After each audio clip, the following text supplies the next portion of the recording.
उनसे संबंधित विषयों को लेकर के गोष्ठी करें और वक्ता उन्हीं में से किसी व्यक्ति को बनाएं। हां, शर्त यह है कि हम उसको पहले से डिटेल में लिख के दें।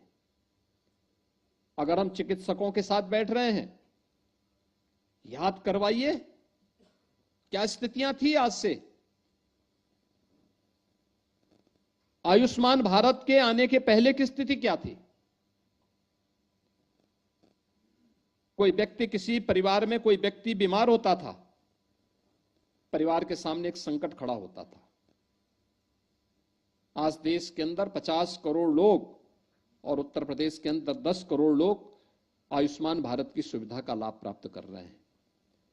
और आयुष्मान भारत में भी आयुष्मान भारत वयम वंदना योजना, ये वय वंदना योजना जो है 70 वर्ष से ऊपर के किसी भी बुजुर्ग को, उसमें न जाति का बंधन है, न क्षेत्र का बंधन है, न भाषा का बंधन है, न मत का बंधन है, न मजहब का बंधन है, कोई भी 70 वर्ष का, न आय का बंधन है, कोई भी बुजुर्ग है।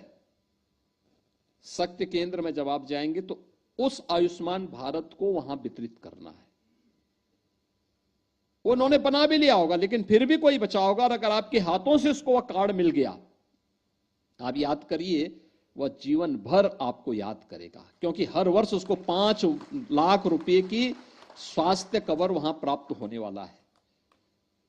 5 लाख रुपए की प्रतिवर्ष उसको, उसके माध्यम से, यानी परिवार का एक बोझ समाप्त, जिसको मोदी जी ने अपने हाथों में ले लिया।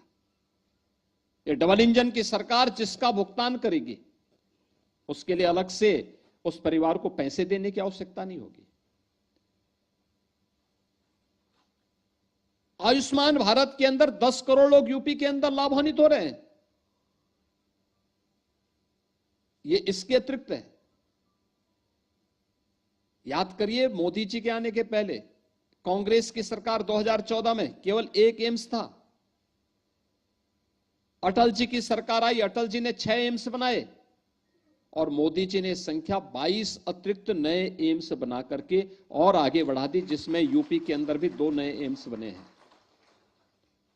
1 डिस्ट्रिक्ट 1 मेडिकल कॉलेज की परिकल्पना को साकार किया है मोदी जी ने। कोई सोचता था? कोई सोचता था किसी सुदूर गांव में मेडिकल कॉलेज बनेगा? बहराइच में मेडिकल कॉलेज बनेगा, लखीमपुर खीरी में मेडिकल कॉलेज बनेगा, सुल्तानपुर में मेडिकल कॉलेज बनेगा, बस्ती में मेडिकल कॉलेज बनेगा, मिर्जापुर या प्रतापगढ़ में मेडिकल कॉलेज बनेगा? कोई सोचता था? एक कल्पना थी, आज वह साकार हुई है। कौन बोलेगा इसके बारे में? एक मेडिकल कॉलेज निवेश भी लाता है, रोजगार भी देता है और लोगों को स्वास्थ्य की बेहतर सुविधा का एक प्लेटफॉर्म भी उपलब्ध करवाता है। लेकिन हम बोलेंगे नहीं। अक्सर होता क्या है, हम लोग उन विरोधियों के बहकावे में आके कहते हैं साहब डॉक्टर नहीं है, फलाना नहीं है, फलाना नहीं है। अरे जहां पहले कुछ नहीं था, किसी भी मेडिकल कॉलेज में आज के दिन पर कम से कम 45 से लेके 90 डॉक्टर हैं। किसी भी मेडिकल कॉलेज में जहां एक भी नहीं था, वहां ये 45 से लेके 90 डॉक्टर उस जिले में एक छत के नीचे उपचार की सुविधा उपलब्ध करवाने का काम कर रहे हैं। लेकिन जब हम बोलेंगे तब ना, जब हम बोलेंगे तब ना।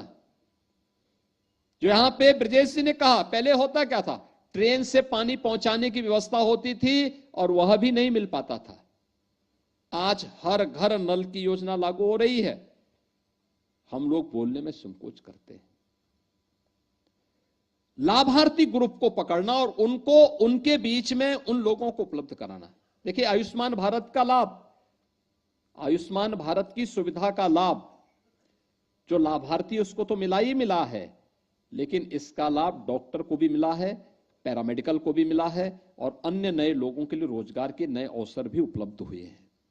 डॉक्टर को इसलिए क्योंकि उसके पास पेशेंट अब फ्रीक्वेंट जा सकता है।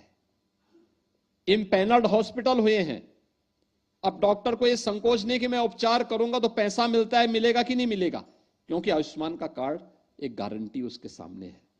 ये हम अगर चिकित्सकों के साथ सम्मेलन कर रहे हैं और उसको ये सब डाटा उपलब्ध करवाते हैं। उन्हीं में से कोई चिकित्सक बोले कुछ लाभार्थियों के इंटरव्यू आप करवाइए मंच पे नेताओं के भाषण कराने से अच्छा होगा। लाभार्थी 10 लाभार्थी बुलाइए जिसने आयुष्मान भारत से लाभ लिया है, ढूंढिए उनको, उनका भाषण कराइए, क्या लाभ हुआ, कितना उसकी बचत हुई है।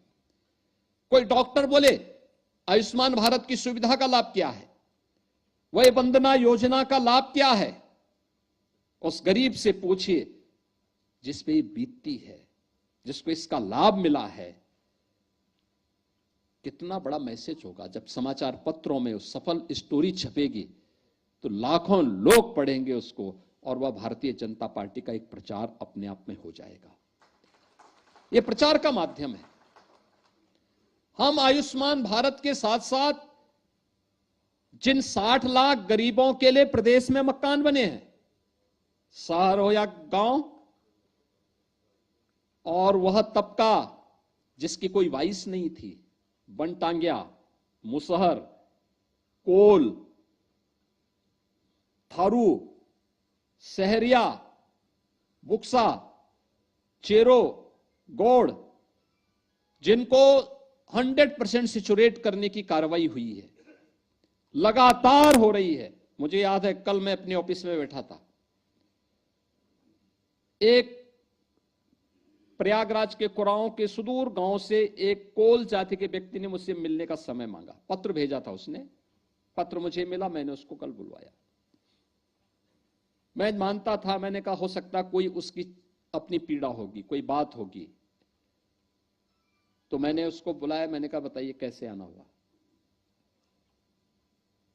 आया, उसने कहा साहब पहली बार कोल जाति के लोगों को किसी सरकार ने पूछा। मैंने कहा भी कैसे आपको पता?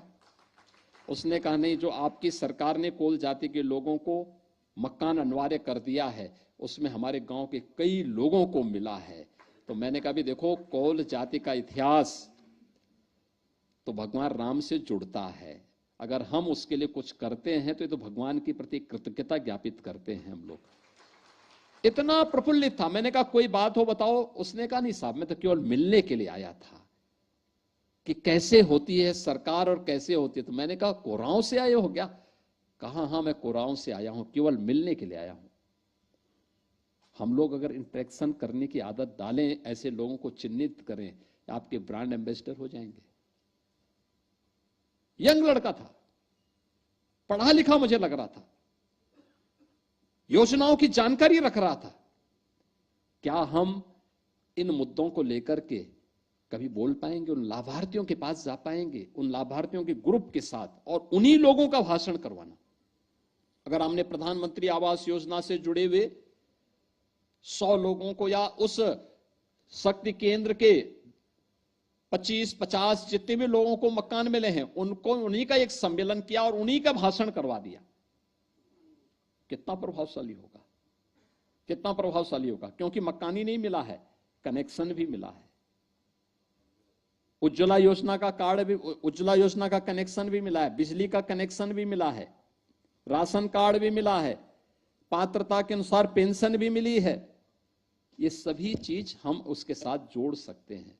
तो ये कार्यक्रमों को जोड़ना, और यही उस स्कीम के अंतर्गत है कि शक्ति केंद्र में वय वंदना आयुष्मान कार्ड के वितरण की व्यवस्था करना। 70 वर्ष से ऊपर का कोई भी है, उसके लिए कुछ को पूछना नहीं, आयु उसको 70 वर्ष का उसके पास कार्ड होना चाहिए, उसका आधार में 70 वर्ष होना चाहिए, अपने आप उसका कार्ड बन जाएगा। आपको केवल अपने हाथ से उसको वितरित कर देना है।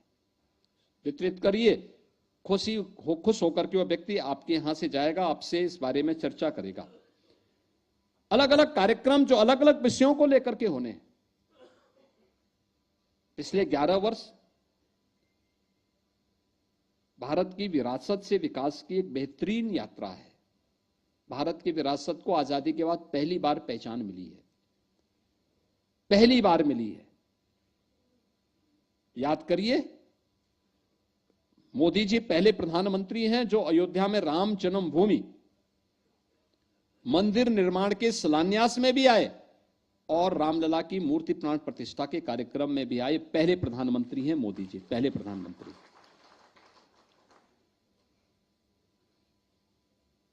यानी बाबा साहब भीमराव अंबेडकर जी ने जब संविधान बनाया था तो संविधान के अलग अलग पृष्ठ में उन्होंने जो चित्र दिए थे उनमें से एक महत्वपूर्ण चित्र वह भी है जिसमें भगवान राम, माता जानकी, लक्ष्मण, हनुमान जी के साथ पुष्पक विमान में बैठ करके वापस अयोध्या आ रहे हैं। और भगवान राम को कांग्रेस ने और पिछली सरकारों ने राम मंदिर का दर्शन करना सांप्रदायिक मान लिया। लोग वहां जाते ही नहीं थे, अयोध्या को छूत बना दिया गया था। और मोदी जी पहले प्रधानमंत्री हैं जो दोनों कार्यक्रमों में भाग भी लिए और आज एक नवीन अयोध्या हम सबको देखने को मिल रही है। अगर अयोध्या के लिए हम लोग भी पिछली सरकारों की तरह कार्य नहीं करते, काशी में भी ऐसे छोड़ देते, महाकुंभ प्रयागराज कुंभ को भी ऐसे ऐसे जैसे चल रहा था वैसे चलने देते, क्या यूपी का परसेप्शन बदला होता? यूपी वासियों को, जो आप कहीं जाते होंगे आज के दिन पे, आप में से बहुत सारे लोग ऐसे हैं जो सार्वजनिक जीवन में एक लंबे समय से काम कर रहे हैं, 25 साल, 30 साल, 40 साल से काम कर रहे हैं। बहुत सारे लोगों को मैं नजदीक से जानता हूं जिनका 30-30, 35-35 वर्षों का अनुभव है। आज से 11 वर्ष पहले भी आप देश के अंदर जाते थे, यूपी के नाम पे नाक भों कैसे लोग सिकोड़ते थे, नजरें कैसे फिरते थे, कैसे आपके साथ व्यवहार होता था। और आज आप जाइए, यूपी के नाम पे सामने देखने वाला व्यक्ति पहले उसके चेहरे पे चमक होती है, हाँ ये उत्तर प्रदेश का वासी है। इसलिए क्योंकि डबल इंजन की सरकार है, मोदी जी का यशस्वी मार्गदर्शन और नेतृत्व है, और तब ये चेंज आया है। विरासत से विकास की इस यात्रा में सेवा, सुरक्षा और सुशासन का बेहतरीन मॉडल देने का जो काम हुआ है, इन सब पर अलग अलग स्तर पर गोष्ठियां, इन सब को अगर हम प्रभावी ढंग से कर लेते हैं, यद्यपि आपके पास कार्यक्रमों की एक लंबी श्रृंखला होती है, अभी तिरंगा यात्रा, फिर लोक माता अहिल्याबाई, मैं देख रहा था, यानी तिरंगा यात्रा में पहली बार, देखिए दोनों कार्यक्रम, पहली बार मैं इस चीज को देख रहा था कि तिरंगा यात्रा निचले शक्ति केंद्र स्तर पर तिरंगा यात्रा निकली।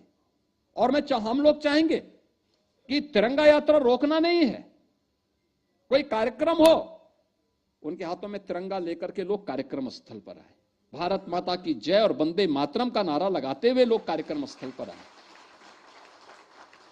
वीर सैनिकों के सम्मान का भाव व्यक्त करते हुए लोग उस कार्यक्रम स्थल पर आए। पहली बार लोक माता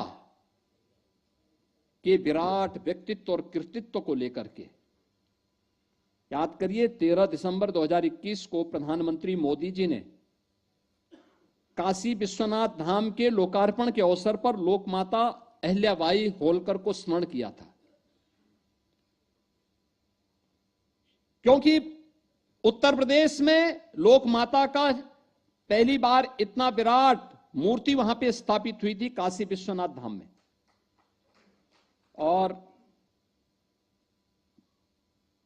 सामान्य लोगों को जानकारी नहीं थी, सामान्य लोग भूल से गए थे, ऐसे भूल गए थे जैसे 1000 वर्ष पहले विदेशी आक्रांताओं से महाराज सुहेलदेव ने भारत को बचाने का काम किया था, भारत की सनातन संस्कृति को बचाने का काम किया था, लेकिन इतिहास से नाम गायब कर दिया गया।